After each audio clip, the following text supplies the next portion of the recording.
In our headlines on this Wednesday afternoon, April 17th, here in South Korea. U.S. Treasury Secretary Janet Yellen says Washington will slap new sanctions on Iran over its recent aerial offensive against Israel, and the punitive measures may hinder Iran's capacity to export its oil. Meanwhile, U.S. Federal Reserve Chairman Jerome Powell points to the absence of improvement on the inflation front in the U.S., adding that interest rate cuts will therefore take place later than expected. And the International Monetary Fund maintains its growth projection for Korea this year at 2.3%, citing remarkable resilience in major markets despite the headwinds. Israel's allies in the West, including the U.S., are planning additional punitive measures against Iran in light of its aerial assault on Israeli territory this past weekend. Our Shin Se-byuk has the latest. The U.S. Treasury Department has warned of new economic sanctions against Iran. U.S. Treasury Secretary Janet Yellen made the announcement on Tuesday during a news conference on the sidelines of the International Monetary Fund and World Bank spring meetings in Washington. Yellen emphasized that she, quote, fully expects additional sanctions against Iran to be implemented within the coming days.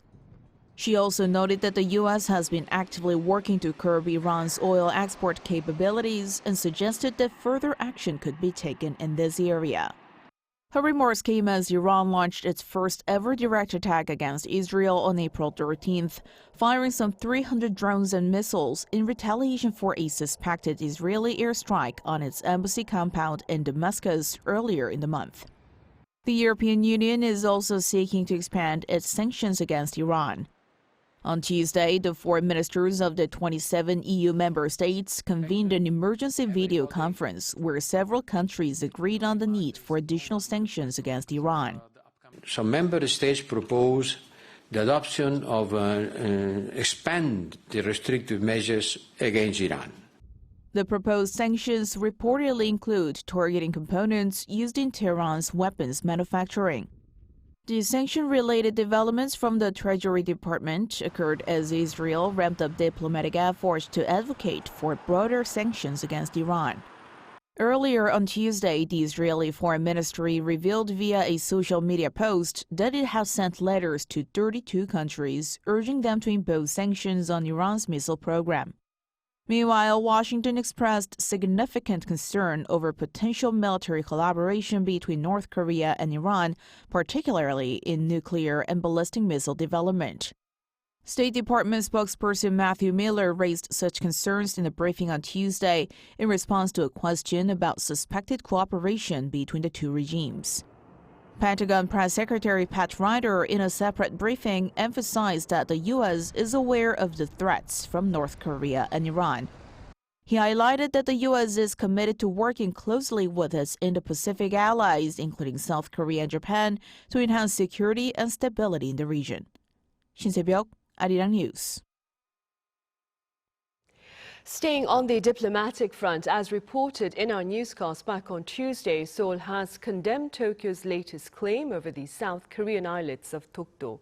Our correspondent Choi Min-jung covers the related remarks.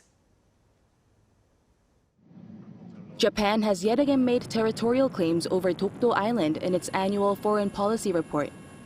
In its 2024 Diplomatic Blue Book released on Tuesday, Tokyo renewed its false claim that Dokdo is Japanese territory and stated that Seoul continued its illegal occupation of Dokdo. It's a claim that has been repeatedly made in Japan's Diplomatic Blue Book since 2018. South Korea responded with a strong protest against what it called Japan's repeated unfair territorial claims. The Foreign Ministry called for an immediate withdrawal of the claim. There is no territorial dispute over Dokdo, as it is clearly our territory historically, geographically, and under international law. Our government exercises firm territorial sovereignty over Dokdo, and we will respond firmly and strictly to any unjust claims regarding Dokdo. The ministry also summoned the deputy chief of mission at the Japanese embassy in Seoul. The Blue Book also disputed a South Korean Supreme Court ruling which ordered Japanese firms to compensate South Korean victims of wartime forced labor during Japan's colonial rule. Despite repeated requests over the years, Japan has refused to make reparations to individuals, insisting all matters were settled under the 1965 treaty that normalized bilateral ties. In an attempt to mend relations with Japan, Sewol last year implemented plans to settle the issue of compensation through funds procured through a third party. We hope Japan will continue to make efforts to develop a future-oriented bilateral relationship while inheriting the historical awareness of Japan's past cabinets.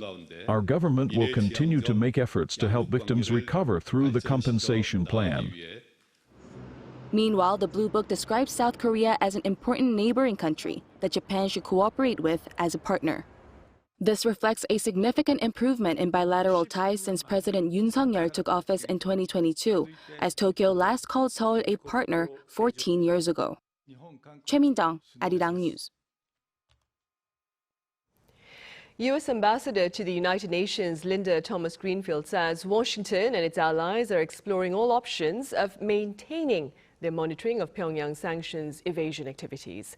Speaking to reporters here, the ambassador asserted that the international community will eventually find a mechanism to continue monitoring North Korea, adding that such efforts will not be hindered by Moscow nor Beijing. Her comments follow last month's veto by Russia to extend UN monitoring of North Korea's compliance with Security Council resolutions. In other news, U.S. Federal Reserve Chairman Jerome Powell has further dashed hopes of a loosening in the country's monetary policy ahead of a related meeting in 2 weeks' time as inflation in the U.S. remains high. Our Lee Seung-jae reports. The U.S. Federal Reserve has long kept its inflation target at 2%. Reaching the target would mean rate cuts to levels seen before the COVID-19 pandemic. However, speaking at an event in Washington, D.C. on Tuesday, U.S. Fed Chair Jerome Powell hinted that it will take longer than expected to achieve the confidence needed to reach the central bank's inflation target, signaling it will also likely take longer to cut rates. The recent data have clearly not given us greater confidence and instead indicate that it's likely to take longer than expected to achieve that confidence. That said, we think policy is well positioned to handle the risks that we face. If higher inflation does persist, we can maintain the current level of restriction for as long as needed. Powell's latest comments are in contrast to remarks made just 2 weeks ago, when he said the overall outlook had not changed much despite some hotter than expected figures at the start of the year, and that central bank officials expect to lower rates at some point this year. His comments also suggest that without further evidence of inflation falling, the U.S. Fed may carry out fewer than the 3 quarter-point reductions forecast during its policy meeting in March. U.S. stocks reacted negatively on the back of Powell's hawkish comments. The S&P 500 dropped below 5,100, shedding 0.21% to end trading on Tuesday at 5,051.41, while the Dow Jones also fell 0.53%. The tech-heavy Nasdaq fell 0.12% from the previous day. Rate cut delays in the U.S. will also mean a more restrictive stance by the Bank of Korea, with South Korea also struggling to bring down its inflation level to the 2% target. Lee Seung-jae, Arirang News. And speaking about South Korea, the International Monetary Fund is maintaining its growth forecast for the local economy that is this year at 2.3%, citing remarkable resilience in major global markets. The latest forecast mirrors that shared in January when the IMF raised its outlook by 0.1 percentage point. The IMF's projection is also rosier than the 2.2% growth forecast by the OECD and the 2.1% by the Bank of Korea. The IMF further kept its growth forecast for Korea next year unchanged at 2.3%. Meanwhile, over in Washington, top finance officials from Seoul and Tokyo agreed to take appropriate action to ensure stability in their foreign exchange markets amid fresh violence in the Middle East. During bilateral talks earlier on Tuesday, Finance Minister Choi Sang-mok and his Japanese counterpart Junichi Suzuki shared concerns of the rapid weakening of their currencies against the US dollar. Minister Choi is in the US to partake in trilateral talks with Japan and the US and in multilateral talks under the G20 framework.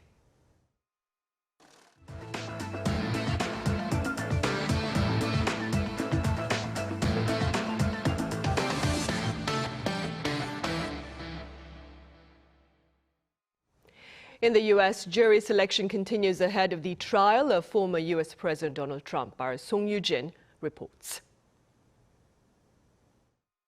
After hours of questioning and questionnaires on Tuesday, day 2 of former U.S. President Donald Trump's hush money trial in Manhattan ended with a selection of 7 jurors. The panel selected so far consists of an IT worker, an English teacher, a nurse, a sales professional, a software engineer, and 2 lawyers. The jury selection will resume on Thursday, with 11 more people needed to be chosen before the opening statements can begin. On Monday, Mr. Trump became the first former U.S. president to face a criminal trial as jury selection began in New York, involving his alleged role in a hush money payment scheme before the 2016 presidential election. Trump is facing charges of falsifying business records to cover up a $130,000 payment made to adult film star Stormy Daniels to buy her silence about an alleged 2006 sexual encounter Daniels said they had, which Trump has pleaded not guilty. But on the first day of the historic trial, the judge had to dismiss more than half of the 96 prospective jurors brought in because they said they did not think they could be fair and impartial. Outside the courthouse, Trump supporters and anti-Trump protesters filled the streets. And this is not the America I grew up in. It's frightening and it's horrible, and people are not speaking out. We individually and collectively are glad to see that Trump is finally being brought in front of a judge in a criminal case. Falsifying business records in New York is a felony punishable by up to 4 years in prison, although many found guilty previously have been sentenced to fines or probation. This is one of 4 criminal prosecutions Trump faces and the only one guaranteed to go to trial before the November 5th election. Song Yoo-jin, Arirang News. Meanwhile, over in Brussels, leaders of the European Union will discuss a host of issues ranging from their regional economy to global conflicts. A major issue during the 2-day summit starting Wednesday is sharpening Europe's competitive edge amid recent findings pointing to a 5.4% on-year plunge in EU manufacturing production in February. With regard to the fresh outbreak of violence in the Middle East, leaders are expected to urge for restraint from Israel and Iran. As for Ukraine, the EU will reaffirm its unwavering support and its continued military assistance. The Korea Inter-parliamentary Exchange Center has opened doors in Washington, D.C. Located 3 kilometers from Capitol Hill, the center aims to facilitate interaction between Korean and American legislatures. Addressing members of the opening ceremony on Monday local time, National Assembly Speaker Kim Jin-pyo shared hopes for a productive partnership between lawmakers of the 2 countries to better address global challenges. This year, Korea makes note of, that is, a somber 10-year memorial, that is, the sinking of the Sewol ferry and the shocking loss of hundreds of lives, mostly those of teenagers. Our Choi Soo-young covers the tragic event. April 16, 2014. In the west coastal waters of Chindo, Jeollanam-do province in South Korea, the Sewol ferry accident took 304 people's lives. For the past 10 years, the families left behind have remained in deep sorrow, but they have been supporting each other to help overcome their pain. In 2021, the families created the Tanwon High School 4.16 memory classroom to preserve the records and mementos of the dead students. In this empty classroom, the dreams and futures of the 254 Tanwon High School students who made up most of the victims have been frozen for a decade. The government also acknowledged the national responsibility for the Sewol tragedy and recognized the value of the records in this space. The Korean Ministry of Interior and Safety has added the Danon High School 4.16 Memorial Classroom to the National Archives of Korea in 2021, preserving it as a place of public memory. Asked the mother of Kim Do-hun, a second-year Class 3 student, one of the victims and the curator of the memory classroom, said there are memoirs that should not be forgotten.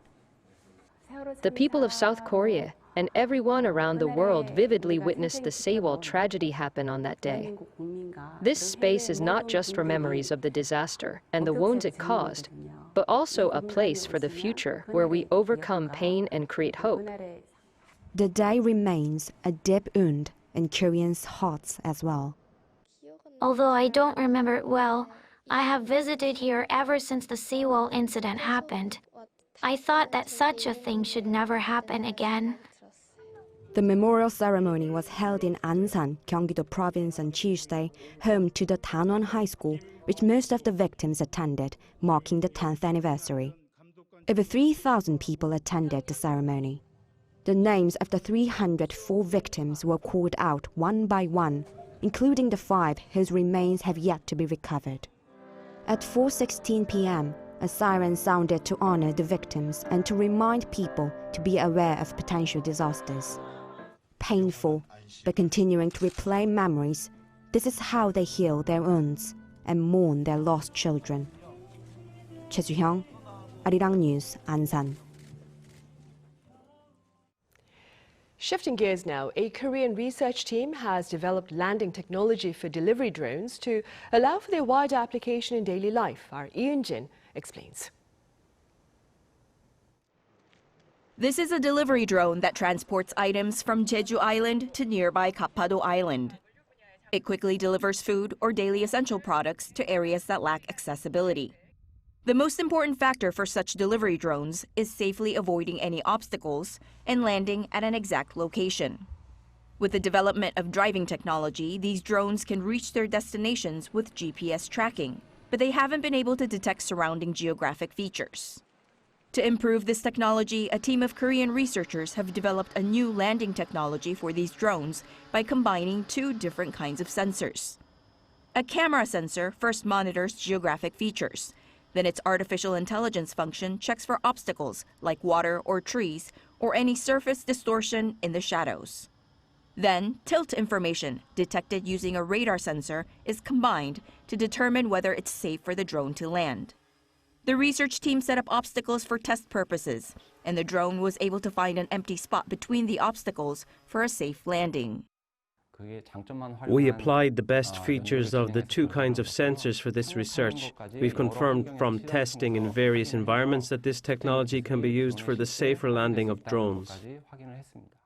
The use of this technology means that drones can travel even in environments without prior information, and they can land safely at sites of accidents or disasters. Going forward, the research team also expects to expand its application to drones with a variety of purposes, from delivery to military equipment, and also to other unmanned aerial vehicles.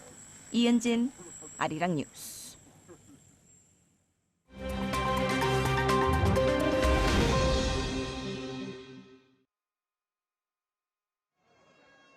Let's take a look at the latest news in the world now.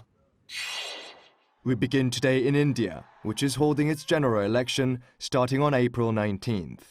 In what is the largest democratic exercise in the world, 969 million Indian voters will elect the members of India's lower house of parliament, the Lok Sabha. Indian politicians were seen across the country campaigning as the likes of Prime Minister Narendra Modi and opposition leader Rahul Gandhi took to the streets for one last push for votes.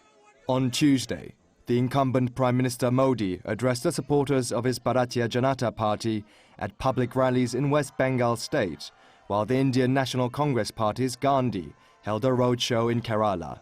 India has more than 2,500 political parties, a mere 10 of which currently hold 86% of seats in the lower house of parliament. The Indian general election starts on Friday, but will be held in 7 stages until June 1st. Moving over to Denmark, a fire in the country's capital on Tuesday engulfed one of its most famous landmarks, the Copenhagen Old Stock Exchange. As much as half the building burnt down, while no casualties were reported.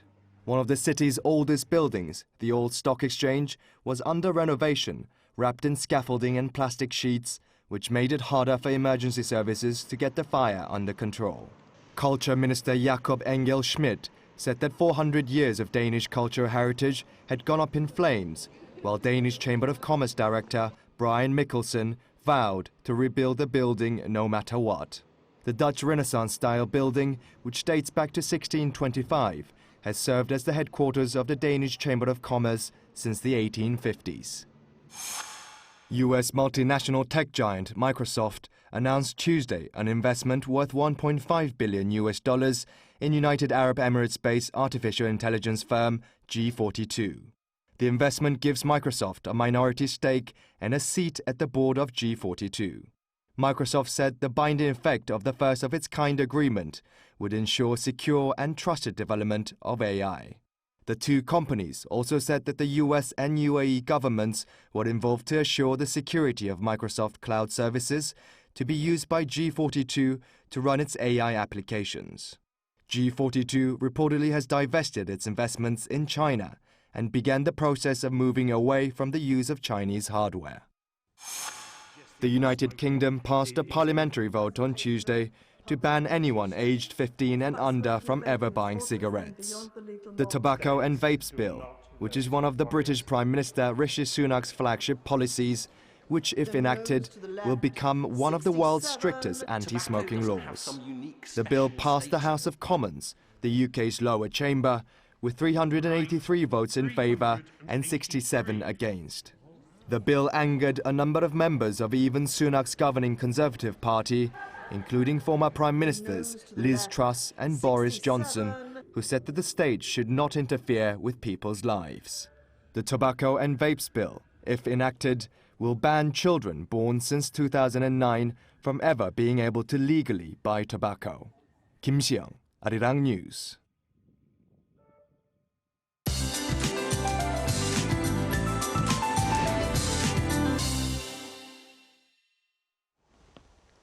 Good afternoon. Korea is going through a springtime nightmare since yesterday with bad air quality levels that are 2 to 4 times higher than usual.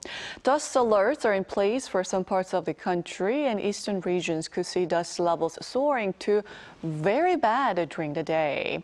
Dense fog in western regions, however, should clear as the day goes on. Afternoon temperatures should go up 2 to 5 degrees higher than yesterday in most parts today, but once the sun begins setting, readings drop rapidly, so please do dress accordingly.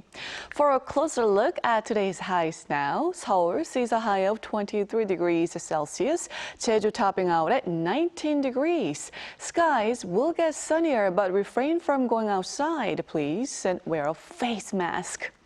Air quality should improve tomorrow. Highs will go up further, leading to wide temperature gaps of more than 15 degrees Celsius here in the capital.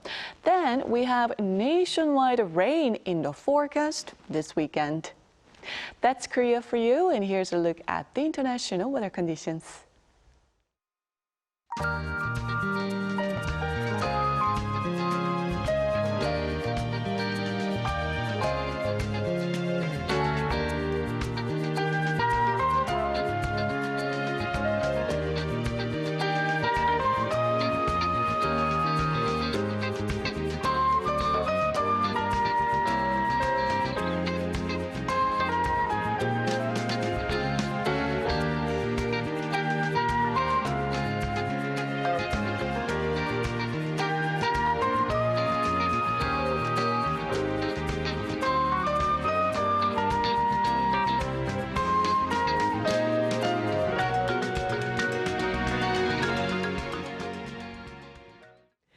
Right, that ends our Wednesday afternoon newscast. Coming up right after this break is our daily panel session. Thank you for watching.